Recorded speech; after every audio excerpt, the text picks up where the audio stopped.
Hello friends, welcome to our channel and I am your teacher engineer Praveen Kumar Bagde.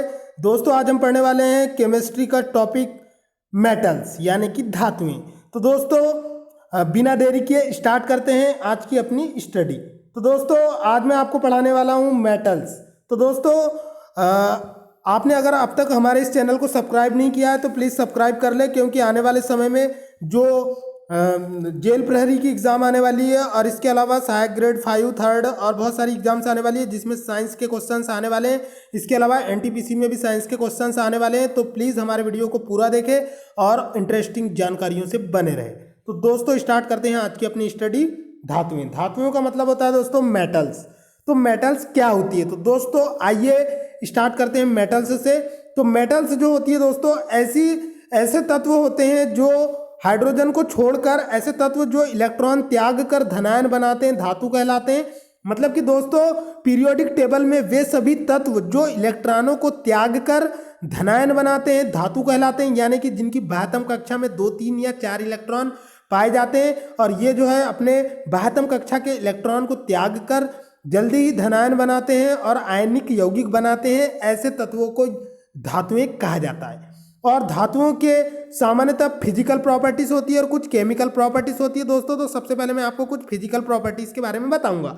जैसे कि धातुएं सामान्यतः चमकदार और आघातवर्धनीय एवं तन्य होती है। तो दोस्तों, धातुएं जो होती है वो चमकदार होती है।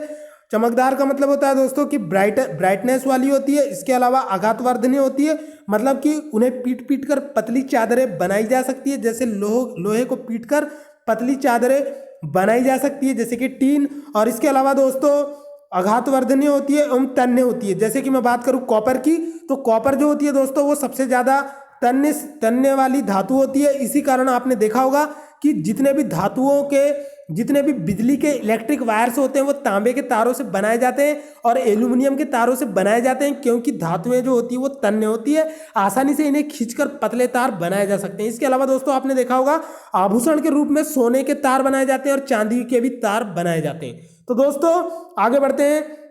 धातुएं उष्मा एवं विद्युत की सुचालक होती है। तो the metals are a good conductor of electricity and heat. तो दोस्तों, मैं आपको जानकारी के लिए बता दूं कि धातुएं जो होती है वो उष्मा एवं विद्युत की सुचालक होती है। तो कंपटीशन एग्जाम में पूछा जाता है दोस्तों कि उष्मा की सबसे अच्छी चालक कौन सी धातु होती है। तो मैं आपको जानकारी के लिए बता दूं दोस्तों कि उष्मा की सबसे अच्छी चालक जो धातु होती है वो होती है आपकी कलई मतलब कि एल्यूमिनियम, जिससे कि आपके घर के खाना बनाने के बर्तन बने होते हैं। इसके अलावा विद्युत की सबसे अच्छी चालक जो धातु होती है दोस्तों वो होती है सिल्वर यानी कि चांदी जो होती है दोस्तों ये विद्युत की सर्वाधिक चालक धातु होती है।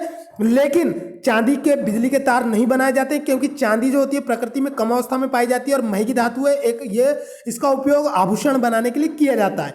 तो दोस्तों, विद्युत की सर्वाधिक चालक धातु सिल्वर होती है और उष्मा की सबसे अच्छी चालक धातु एल्यूमिनियम होती है। इसके अलावा दोस्तों, कंपटीशन एग्जाम में यह भी क्वेश्चन आता है कि सबसे ज्यादा चमकदार धातु कौन सी होती है। तो दोस्तों, सबसे ज्यादा चमकदार धातु आपको पता ही है, सोना होती है। और आघातवर्धनीय धातु जो होती है जिसे पीट कर पतली चादरें बनाई जा सकती है तो वो होती है दोस्तों एल्यूमिनियम होती है। इसके अलावा सर्वाधिक तन्य धातु पारा होती है। आगे बढ़ते हैं दोस्तों। चांदी विद्युत का सर्वश्रेष्ठ सुचालक है। ये कंपटीशन एग्जाम का इंपॉर्टेंट क्वेश्चन है।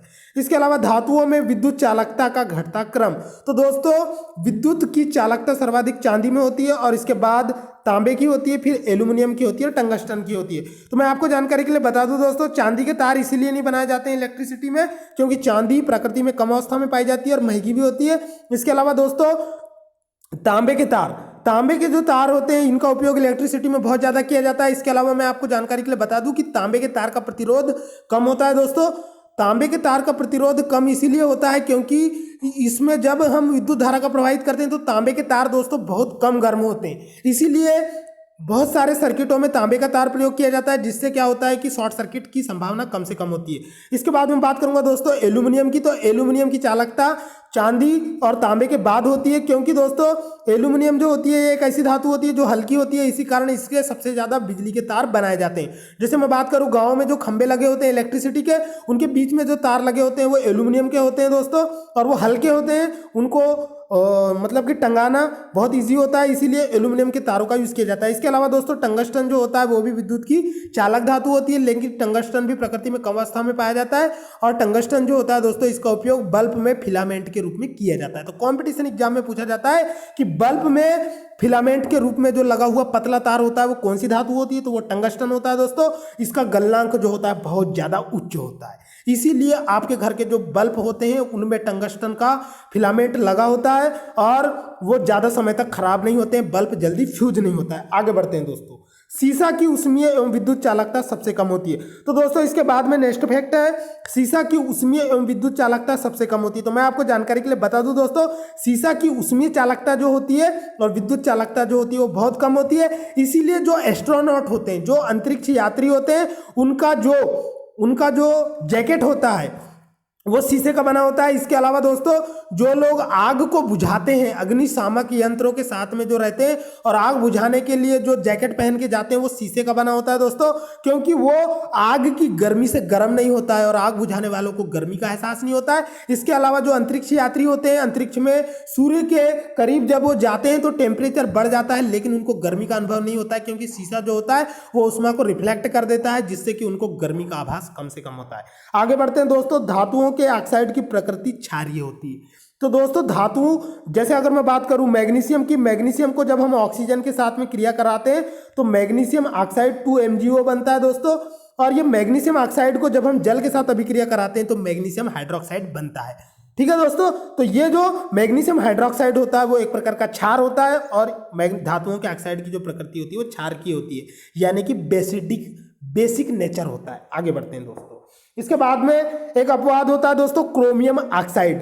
क्रोमियम ऑक्साइड जो होता है कि प्रकृति अम्लीय होती है। तो दोस्तों क्रोमियम ऑक्साइड की प्रकृति अम्लीय इसीलिए होती है क्योंकि इसमें क्या होता है दोस्तों कि ये क्रोमियम ऑक्साइड अम्लीय होता है। आगे बढ़ते हैं, एल्यूमिनियम, जिंक एवं लेड के ऑक्साइड उभयधर्मी होते हैं। तो उभयधर्मी होते हैं कहने का मतलब यह है दोस्तों कि एल्यूमिनियम, जिंक और लेड जो होते हैं ये तीनों के ऑक्साइड जो होते हैं ये उभयधर्मी होते हैं। उभयधर्मी का मतलब होता है कि ये अम्लीय और क्षारीय दोनों प्रकार की प्रकृति को व्यक्त करते हैं अकॉर्डिंग टू नीड। आगे बढ़ते हैं दोस्तों, इसके बाद में दोस्तों धातुएं प्राय तनु अम्लों से हाइड्रोजन विस्थापित करती है, तांबा तनु अम्ल के साथ क्रिया नहीं करती है। तो दोस्तों धातुएं, जैसे कि मैं बात करूं मैग्नीशियम की, तो मैग्नीशियम जो होती है तनु अम्ल यानी कि HCl से जब क्रिया करती है तो ये क्या बनाती है, मैग्नीशियम क्लोराइड बनाती है और साथ में क्या करती है, हाइड्रोजन को विस्थापित करती है, यानी कि लवण बनाती है और हाइड्रोजन को विस्थापित करती है। लेकिन दोस्तों कॉपर जो होती है ये अम्लों के साथ, तनु हाइड्रोक्लोरिक अम्ल के साथ क्रिया नहीं करती है। आगे बढ़ते हैं दोस्तों, यहाँ पर एक छोटी सी टेबल बनी हुई है, इसका कंपटीशन एग्जाम में क्वेश्चन पूछा जाता है कि सबसे हल्की धातु कौन सी होती है। तो दोस्तों मैं आपको जानकारी के लिए बता दूं, मैंने जब आपको पीरियोडिक टेबल पढ़ाया था, आप मेरे प्रीवियस लेक्चर में जाके, मेरी प्लेलिस्ट में जाके प्रीवियस लेक्चर को देख सकते हैं आवर्त सारणी के, वहां पे मैंने आपको बताया था कि सबसे हल्की धातु, ये कंपटीशन एग्जाम का 100% आने वाला क्वेश्चन है दोस्तों।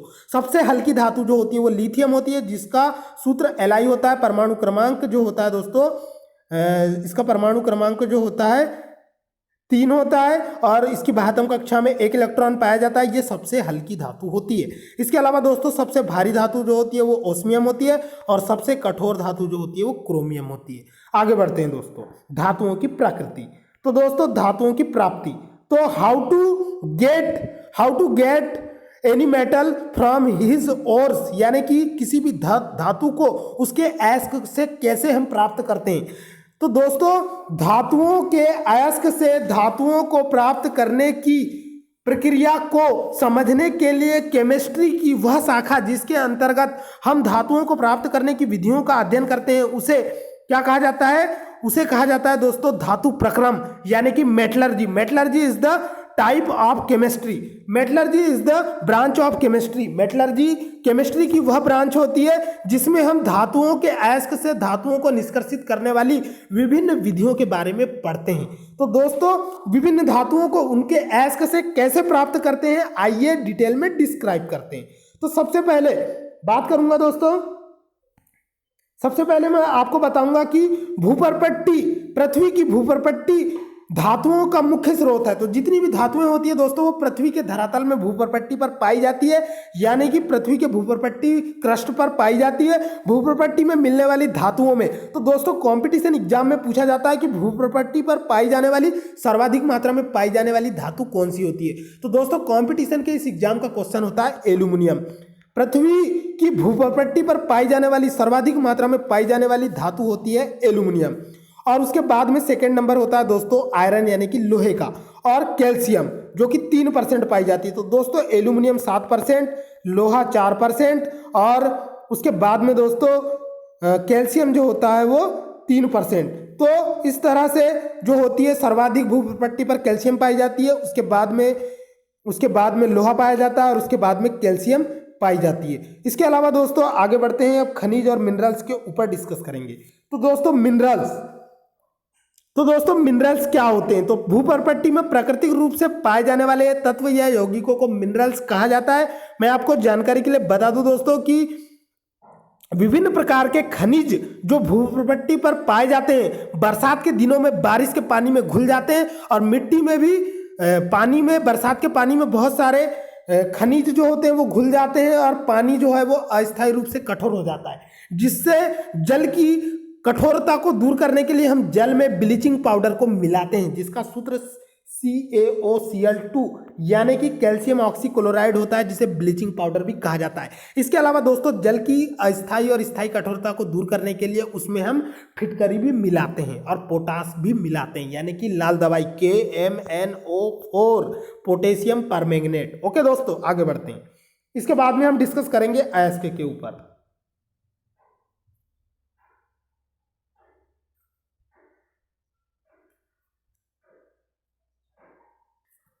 तो दोस्तों हम डिस्कस कर रहे थे खनिज के ऊपर। तो खनिज जो होते हैं भूपटटी में, खनिज जो होते हैं दोस्तों भूपटटी में प्राकृतिक रूप से पाए जाने वाले तत्व या यौगिकों को खनिज या मिनरल्स कहा जाता है। आगे बढ़ते हैं दोस्तों अयस्क। तो अयस्क वे यौगिक होते हैं जिनसे हम किसी धातु को निष्कर्षित करते हैं। तो दोस्तों बुक से डिस्कस करते हैं। वे खनिज जिनसे धातुओं को सुगमता पूर्वक तथा लाभकारी रूप से निष्कर्षित किया जा सकता है अयस्क कहलाते हैं, यानी कि that are the minerals which are used for getting any metal by multiple metallurgy processes is known as a ores का मतलब होता है दोस्तों खनिज। तो खनिज जो होते हैं वे ऐसे यौगिक होते हैं जिनसे हम धातुओं को सुगमता पूर्वक और लाभकारी रूप से निष्कर्षित कर सकते हैं, अयस्क कहलाते हैं। तो अयस्कों से उनकी धातुओं को अलग करने की प्रोसेस को हम केमिस्ट्री की जिस शाखा के अंतर्गत पढ़ते हैं उन्हें धातु प्रक्रम सिद्धांत या मेटलर्जी कहा जाता है। तो आइए दोस्तों इसके टेबल पर डिस्कस करते हैं। तो दोस्तों आपके सामने ये टेबल आपको दिखाई दे रही है, तो इस पर डिस्कस करेंगे। तो अयस्क जो होता है दोस्तों, अयस्क का सांद्रण यानी कि निष्कर्षण कैसे किया जाता है? तो जो उच्च अभिक्रियाशील धातुएं होती है दोस्तों, जैसे कि मैं बात करूंगा पोटेशियम और सोडियम की, तो इन धातुओं का निष्कर्षण कैसे किया जाता है? तो दोस्तों गलित धातु का विद्युत अपघटन किया जाता है, जैसे कि मैं बात करूंगा एल्यूमिनियम या कैल्शियम की। तो उच्च अभिक्रियाशील जो धातुएं होती है मैग्नीशियम, एल्यूमिनियम, तो इनके गलित धातु का विद्युत अपघटन किया जाता है, तो शुद्ध धातु हमें क्या हो जाती है? प्राप्त हो जाती है। तो ये होती है उच्च अभिक्रियाशील धातुओं को प्राप्त करने की मेथड या मेटलर्जी। आगे बढ़ते हैं दोस्तों मध्यम अभिक्रियाशील धातुएं, जैसे कि मध्यम अभिक्रियाशील धातुएं होती है दोस्तों कॉपर, एल्यूमिनियम और इसके अलावा लेड। तो ये जो धातुएं होती है दोस्तों, इन्हें अलग करने के लिए इनके कार्बोनेट अयस्क या सल्फाइड अयस्क से, तो कार्बोनेट अयस्क जो होते हैं दोस्तों उनका निस्तापन किया जाता है। तो कंपटीशन एग्जाम में पूछा जाता है कि मध्यम अभिक्रियाशील धातुओं का निष्कर्षण कैसे किया जाता है? तो इनका अयस्क जो है दोस्तों इनका जो निष्कर्षण है वो निस्तापन विधि के द्वारा किया जाता है, और सल्फाइड अयस्कों का जो निष्कर्षण है वो भर्जन विधि के द्वारा किया जाता है। आगे बढ़ते हैं दोस्तों, धातुओं का जो ऑक्साइड होता है उनमें धातुओं का अपघटन किया जाता है और धातु का शोधन किया जाता है। इसके बाद में हम बात करेंगे दोस्तों निम्न अभिक्रियाशील धातुएं, जैसे कि मैं बात करूं चांदी, सोना और क्रोमियम, चांदी, सोना और लेड, तो ये निम्न अभिक्रियाशील धातुएं होती है दोस्तों, चांदी, सोना, सिल्वर, आरस और लेड यानी कि Pb। तो ये जो धातुएं होती है दोस्तों, और पारा, ये जो होती है निम्न अभिक्रियाशील धातुएं होती है। इनके जो सल्फाइड अयस्क होते हैं उनका भर्जन करके हम धातु का परिष्करण करते हैं। तो दोस्तों आगे बढ़ते हैं मेटलर्जी के ऊपर। तो व्हाट इज मेटलर्जी? तो मैंने आपको मेटलर्जी के बारे में बता दिया है दोस्तों। अयस्कों से धातुओं के निष्कर्षण तथा परिष्करण में सम्मिलित विभिन्न प्रक्रमों को धातु कर्म या मेटलर्जी कहा जाता है, और इसके अंतर्गत कुछ टर्मिनोलॉजी होती है दोस्तों जो कंपटीशन एग्जाम में फ्रीक्वेंटली पूछी जाती है कि गैंग क्या होती है? तो दोस्तों मैं आपको जानकारी के लिए बता दूं कि अयस्क में मिले अशुद्ध पदार्थ को गैंग कहते हैं। अयस्क में मिले अशुद्ध पदार्थ को गैंग कहते हैं। तो दोस्तों इस फैक्ट को आपको याद रखना है, अयस्क में मिले अशुद्ध पदार्थ को गैंग कहते हैं। जैसे मैंने आपको कंप्यूटर पढ़ाया था तो वहां पर मैंने बताया था कंप्यूटर में पाई जाने वाली अशुद्धि को बग कहते हैं। आप मेरे कंप्यूटर के प्लेलिस्ट में जाके कंप्यूटर के वीडियो देख सकते हैं। आगे बढ़ते हैं दोस्तों, फ्लक्स।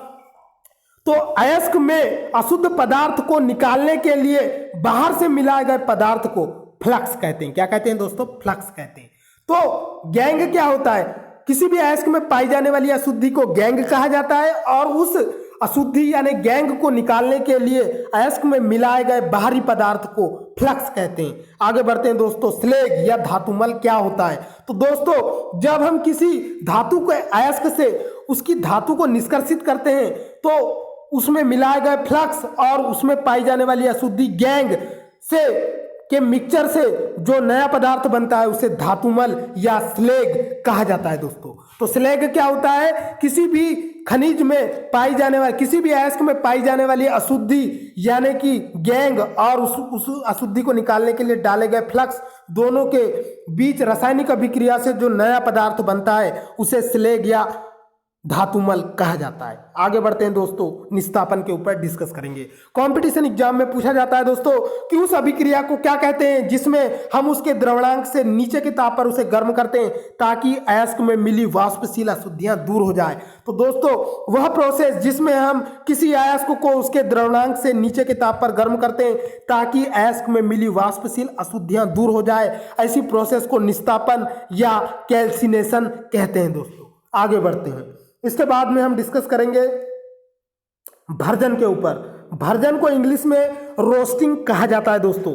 तो रोस्टिंग क्या होती है? कंपटीशन एग्जाम में क्वेश्चन आता है दोस्तों कि उस प्रक्रिया को क्या कहते हैं जिसमें हम धातु के अयस्क को गर्म हवा की उपस्थिति में उसके द्रवणांक से नीचे के ताप पर गर्म करते हैं ताकि उसमें मिली अशुद्धि ऑक्सीडेट यानी कि ऑक्सीकृत या ऑक्सीडाइज हो जाए। तो दोस्तों किसी भी अयस्क को गर्म हवा की उपस्थिति में उसके द्रवणांक से नीचे के ताप पर गर्म करते हैं ताकि उसमें मिली अशुद्धि ऑक्सीकृत हो जाए, तो ऐसी प्रक्रिया को भर्जन या रोस्टिंग कहते हैं।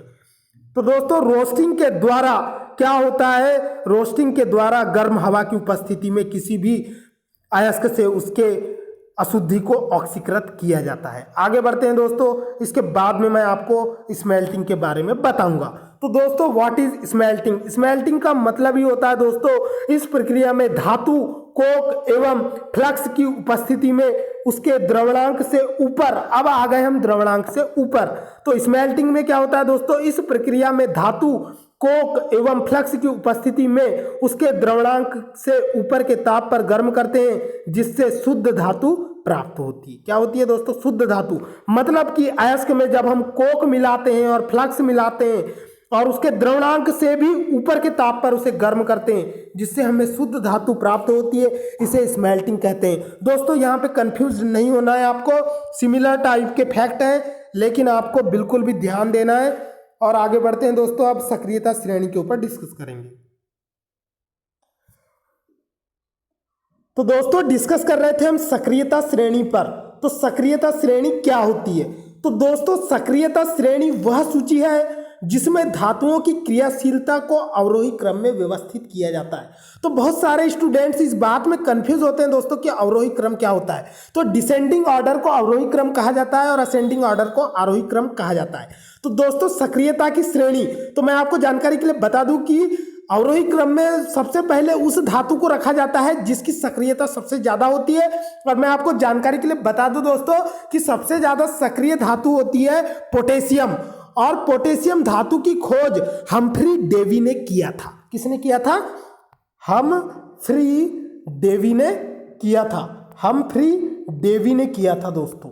तो हम्फ्री डेवी ने जिस पोटेशियम धातु की खोज किया था वो सबसे ज्यादा सक्रिय धातु है, तो सक्रियता की श्रेणी में सबसे पहले पोटेशियम आता है। उसके बाद में आती है दोस्तों सोडियम। सोडियम धातु का परमाणु क्रमांक 11 होता है और सोडियम धातु को आपने अक्सर कंपटीशन एग्जाम में ये क्वेश्चन देखा होगा कि वह कौन सी धातु है जिसे मिट्टी के तेल में रखते हैं। तो दोस्तों मैं आपको जानकारी के लिए बता दूं कि सोडियम धातु का परमाणु क्रमांक 11 होता है। 12वीं कक्षा में 1 इलेक्ट्रॉन पाया जाता है और 1 इलेक्ट्रॉन त्याग कर धनायन बनाता है। आयनिक यौगिक बनाने की इसकी प्रवृत्ति पाई जाती है और यह इतनी क्रियाशील धातु होती है दोस्तों कि इसे अगर खुली हवा में रखेंगे तो ये जलने लगती है और इसे पानी पर डालते हैं तो ये विस्फोट के साथ जलने लगती है और कैल्शियम का जो टुकड़ा होता है वो पानी पर तेजी से भागने लगता है। और अगर आपने टेबल पर दोस्तों अगर सोडियम धातु को चाकू से काट कर रख दिया और उसके ऊपर पानी डाला तो वहां पर आग जलने लगती है और विस्फोट होता है।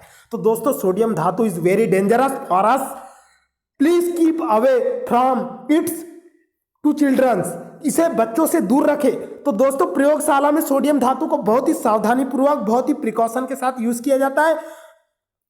इसके अलावा दोस्तों सक्रियता श्रेणी में सबसे पहले पोटेशियम आती है, उसके बाद सोडियम आती है, उसके बाद में दोस्तों कैल्शियम आती है, मैग्नीशियम आती है, एल्यूमिनियम आता है, जस्ता आता है, लोहा आता है, सीसा आता है, हाइड्रोजन, पारा और चांदी और सोना आता है। तो दोस्तों सक्रियता की श्रेणी में पारा, चांदी और सोना सबसे लास्ट में आता है, क्योंकि मैं आपको जानकारी के लिए बता दूं कि दोस्तों पारा, चांदी और सोना ये ऐसी धातुएं होती है जो आसानी से साधारण ताप पर अन्य धातुओं से क्रिया नहीं करती है या अन्य तत्वों से क्रिया नहीं करती है या अन्य यौगिकों से क्रिया नहीं करती है। तो दोस्तों ये था हमारा सक्रियता की श्रेणी। तो कंपटीशन एग्जाम में कभी अगर आपको क्वेश्चन आता है कि सबसे ज्यादा सक्रिय धातु कौन सी होती है, तो पोटेशियम होती है, फिर सोडियम होती है, फिर उसके बाद में कैल्शियम होती है, फिर मैग्नीशियम होती है। ठीक है दोस्तों, इसके बाद में हम बात करेंगे।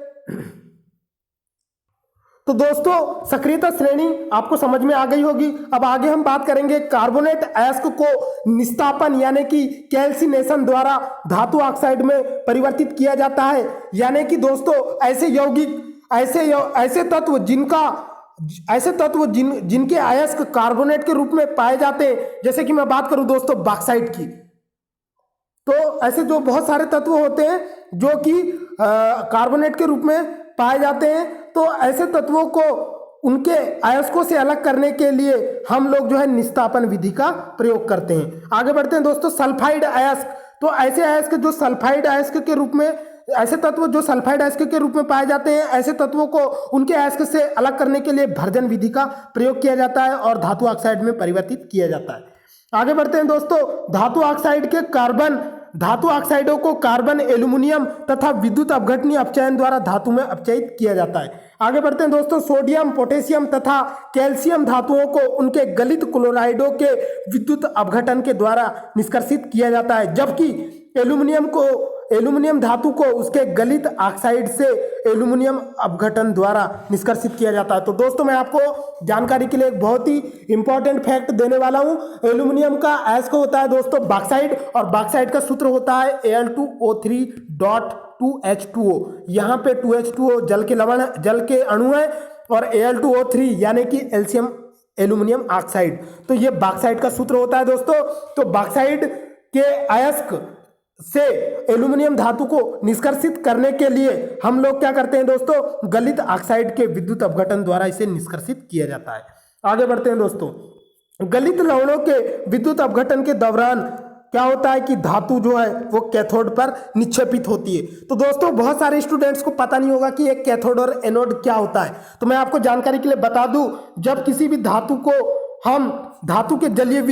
को हम गलाते हैं या जलीय विलयन बनाते हैं और उसमें 2 छड़ डाल देते हैं धातु की, तो उन्हें इलेक्ट्रोड कहा जाता है। उसमें ऐसा इलेक्ट्रोड जिस पर ऋणावेश होता है उसे दोस्तों कैथोड कहा जाता है और ऐसा इलेक्ट्रोड जिस पर धनावेश होता है उसे एनोड कहा जाता है। तो जब हम इसमें विद्युत धारा का प्रवाहन करते हैं तो धातुएं जो होती है दोस्तों वो क्या होती है, विद्युत धनात्मक होती है, इसीलिए वो कैथोड पर आकर जमा हो जाती है, क्योंकि कैथोड पर ऋणावेश होता है और धातुएं जो होती है वो विद्युत धनात्मक होती है। आगे बढ़ते हैं दोस्तों, इसके बाद में हम बात करेंगे सक्रियता श्रेणी के ऊपर। तो अभी थोड़ी देर पहले मैंने डिस्कस किया था, सबसे ज्यादा सक्रिय धातु होती है दोस्तों पोटेशियम, जिसका खोज जो है हम्फ्री डेवी ने किया था। ये कंपटीशन एग्जाम में कभी कभी पूछ लिया जाता है। इसके अलावा दोस्तों सोडियम के ऊपर क्वेश्चन आता है कि सोडियम को मिट्टी के तेल में क्यों रखते हैं। तो सोडियम जो होती है दोस्तों वो कमरे के ताप पर मुलायम धातु होती है और इसे मिट्टी के तेल में इसलिए रखा जाता है क्योंकि बहुत ज्यादा क्रियाशील होती है, जो वायु के साथ क्रिया कर जलने लगती है और जल के साथ क्रिया करके भी जलने लगती है और विस्फोट देती है।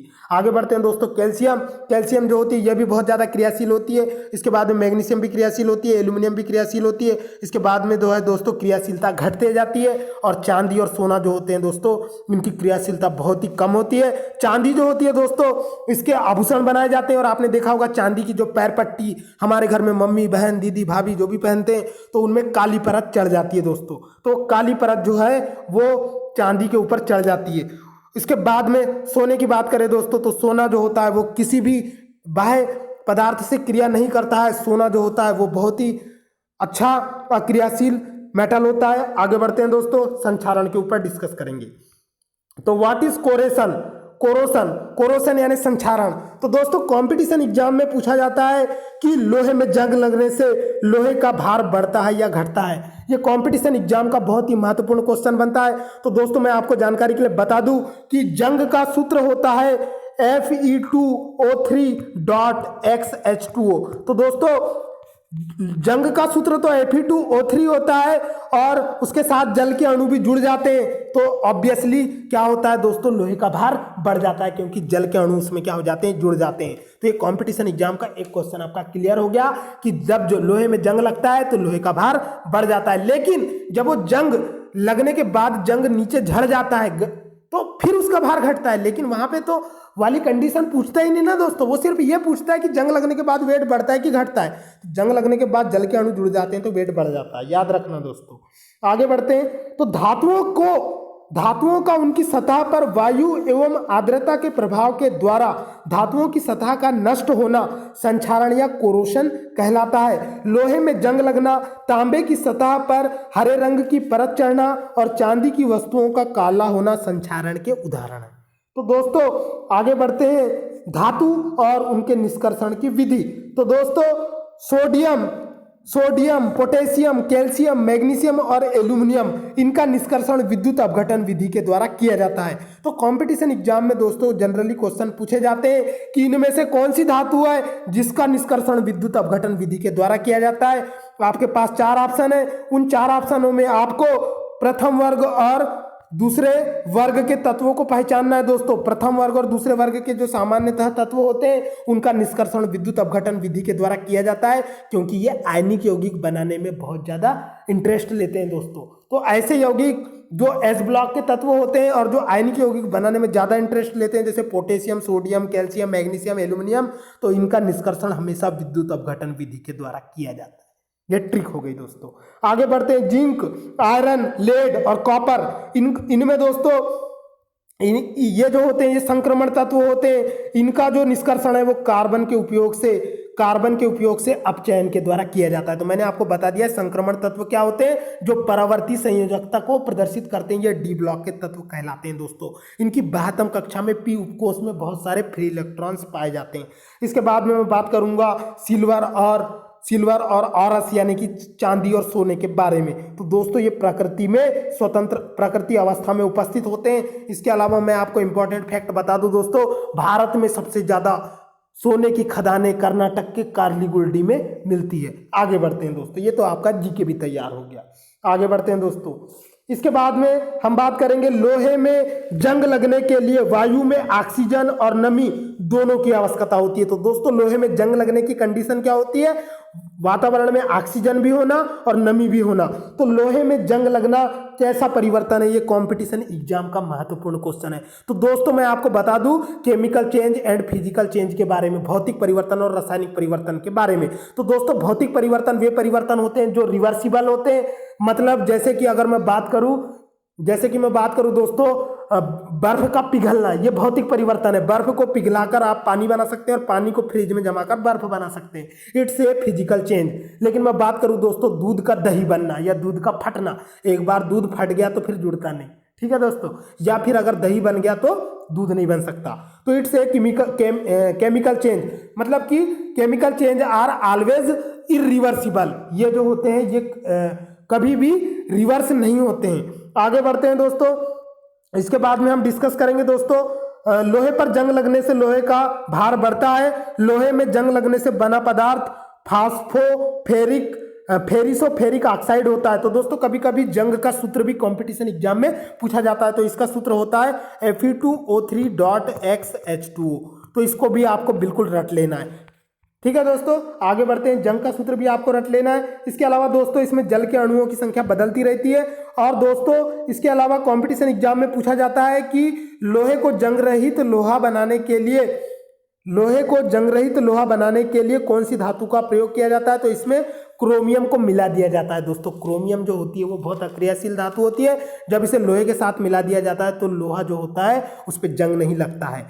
ठीक है दोस्तों, आगे बढ़ते हैं। इसके अलावा दोस्तों मैं आपको बता दूं कि लोहे को जंग से बचाने के लिए लोहे के ऊपर जिंक की परत चढ़ाई जाती है, जिस प्रक्रिया को गैल्वेनाइजेशन भी कहा जाता है।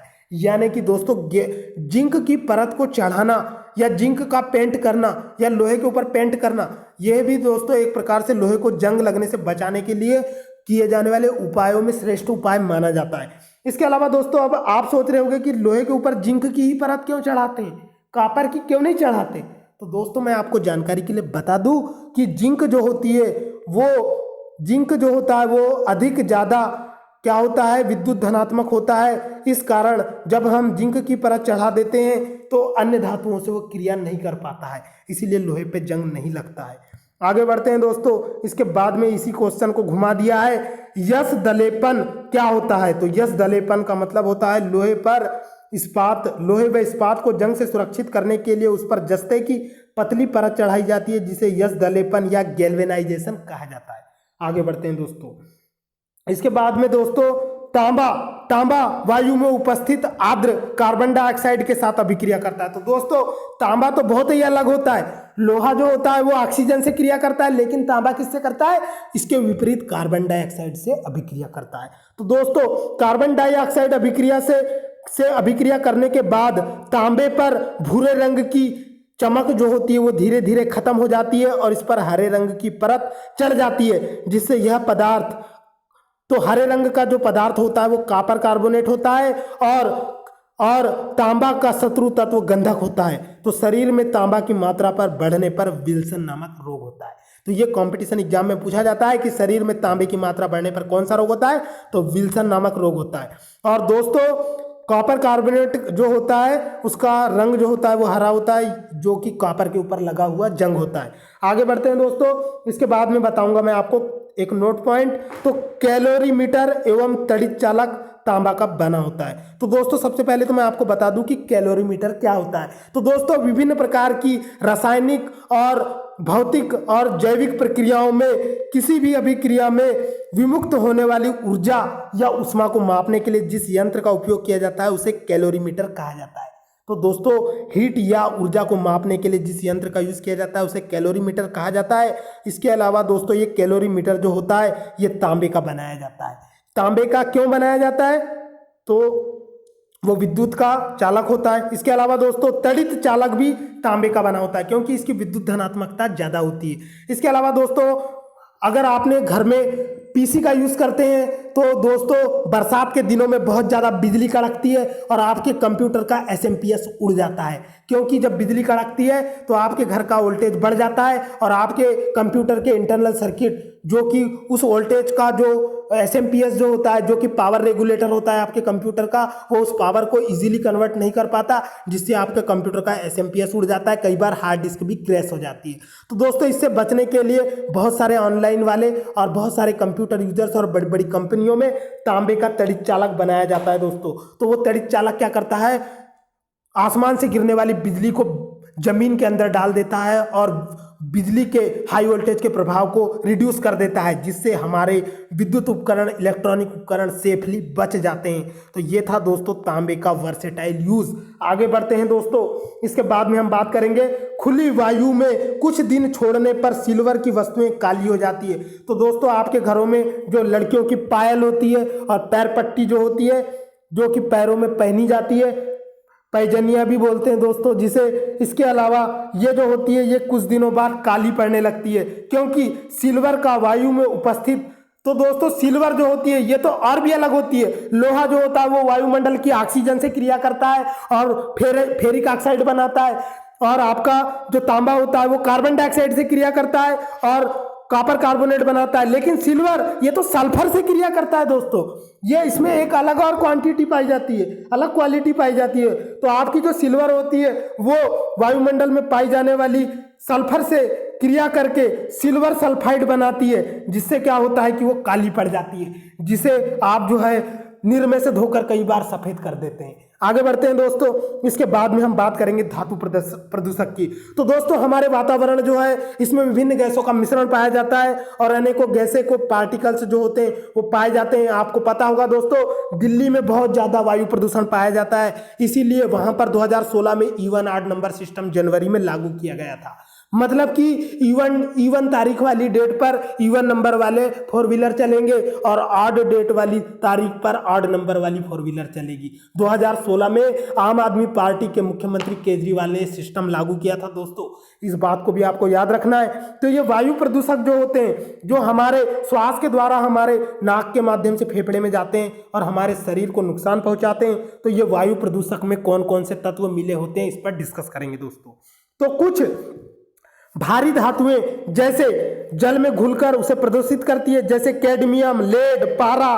कैडमियम तथा पारा गुर्दों को नष्ट कर देता है, यानी किडनी को डैमेज कर देता है। इसके अलावा दोस्तों लेड गुर्दों, जिगर, मस्तिष्क एवं केंद्रीय तंत्रिका तंत्र को प्रभावित करते हैं। इसके अलावा दोस्तों ये धातु प्रदूषक जो होते हैं अगर ये आपके श्वास के द्वारा हमारे फेफड़े में भी जाए तो वहां पर भी नुकसान पैदा करते हैं। लेकिन दोस्तों यहाँ पर बात की गई है पानी में घुलकर अगर हमारे पेट में चले जाते हैं तो आमाशय की क्रियाओं को भी प्रभावित करते हैं, और जल की इन अशुद्धियों को दूर करने के लिए जल में कैल्शियम ऑक्सीक्लोराइड, COCl2 यानी ब्लीचिंग पाउडर और फिटकरी डालते हैं दोस्तों। तो फिटकरी का सूत्र भी आपको पता होगा, फिटकरी को एलम भी कहा जाता है। इसका सूत्र होता है दोस्तों पोटेशियम एल्यूमिनियम सल्फेट। इसका सूत्र होता है K2SO4, इसके बाद Al2SO4 थ्राइस, इसके अलावा .24H2O। तो दोस्तों ये होता है फिटकरी का सूत्र। तो K2SO4 Al2SO4 थ्राइस 24H2O यानी कि पोटेशियम एल्यूमिनियम सल्फेट, और उसमें 24H2O यानी 24 जल के अणु होते हैं। तो फिटकरी का उपयोग आपको पता है दोस्तों, जो लोग शेविंग करते हैं और कट जाता है तो ब्लड को रोकने के लिए भी किया जाता है, क्योंकि उसमें पाया जाने वाला Al2+ जो होता है वो जल के जो खून के फेब्रोनेजन होता है उसके साथ क्रिया करके जल का थक्का, खून का थक्का बना देता है। तो इस तरह दोस्तों मेरा धातुओं वाला चैप्टर कंप्लीट हुआ, लेकिन इसका सेकंड पार्ट और थर्ड पार्ट जल्दी ही मैं रिलीज करूंगा। तो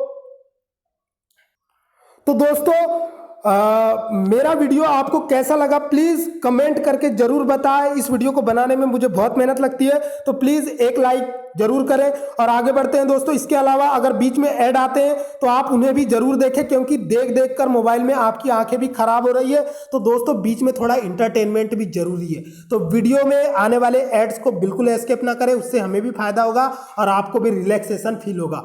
तो मिलेंगे ऐसे ही नए इंटरेस्टिंग वीडियो के साथ, तब तक के लिए नमस्कार, जय हिंद, खुदा हाफिज दोस्तों।